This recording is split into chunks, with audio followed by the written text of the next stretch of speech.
আজকে আমি আরও একটি জলপাইয়ের আচারের রেসিপি নিয়ে হাজির হলাম। আজকে তৈরি করে দেখাবো আস্ত জলপাইয়ের আচার।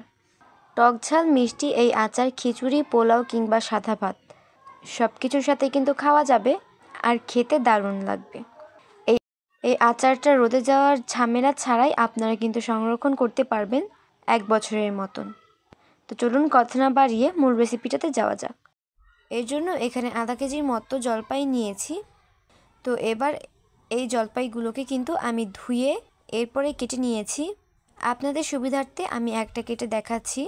তো এটাকে আমি একটা ছুরির সাহায্যে খুব ডিপ করে কেটে নিব, যাতে এটার কাঠটা একদম দানা পর্যন্ত পৌঁছায়।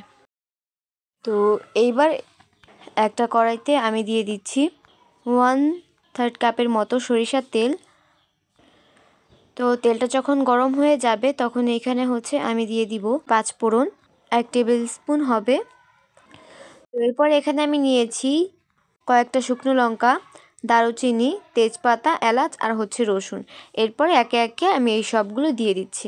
তো এখন আমি এখানে দিয়ে দিলাম শুকনো লঙ্কা, এরপরে এখানে তেজপাতা, দারুচিনি, এলাচ আর রসুনটাকে দিয়ে এরপরে আমি একটু নাড়াচাড়া করে নিব।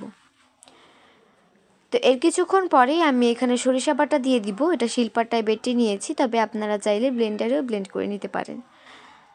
এটা দেওয়ার পর সরিষার তেলের থেকে কিন্তু খুব বেশি বুদবুদ বেরিয়েছে। তো এটাকেও আমি কিছুক্ষণ জাল করে নিব। আর এখন আমি এখানে দিয়ে দিব সেই কেটে রাখা জলপাইগুলো। এবার জলপাই দিয়ে আমি ভালো করে মিশিয়ে নিচ্ছি। তো এই পর্যায়ে এসে আমি এখানে দিয়ে দিব সামান্য হলুদ গুঁড়া আর মরিচ গুঁড়া। এটা দেওয়ার পর আমি এটাকেও ভালো করে মিশিয়ে নিচ্ছি।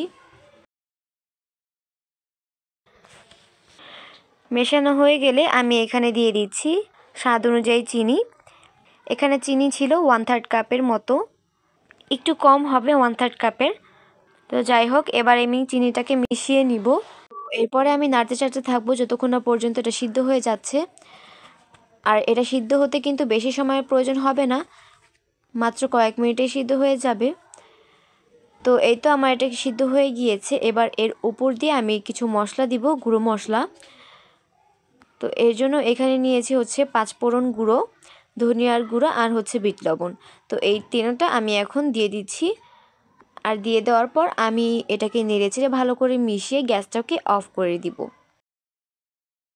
তো এরই মাঝে কিন্তু আমার আচারটা রেডি হয়ে গিয়েছে। এবার আমি একটা বয়ামে সংরক্ষণ করব, কাচের বয়ামে। তো এর জন্য আমি জারে ঢেলে নিচ্ছি। এর পরবর্তীতে আমি আবারও সরিষা তেল গরম করে এরপরে আচারের মধ্যে দিয়েছিলাম। এতে করে কিন্তু আচারটা আর রোদে দেওয়ার কোনো ঝামেলাই থাকবে না। তবে আপনারা চাইলে, যখনই আমরা ফার্স্টে সরিষা তেলটা ব্যবহার করেছিলাম তখনও কিন্তু চাইলে আপনারা তেলের পরিমাণটা বাড়িয়ে দিতে পারবেন। তেল ততটুকু দিতে হবে যাতে করে আচারটা একদম পুরো তেলের মধ্যে ডুবে থাকে। এতে করে কিন্তু নষ্ট হয়ে যাওয়ার বা ফাঙ্গাস হওয়ার ভয় থাকে না। তো আজকের মতো এখানেই বিদায় নিচ্ছি। দেখা হবে নেক্সট কোনো ব্লগে। ততক্ষণ সবাই ভালো থাকবেন। আল্লাহ হাফেজ।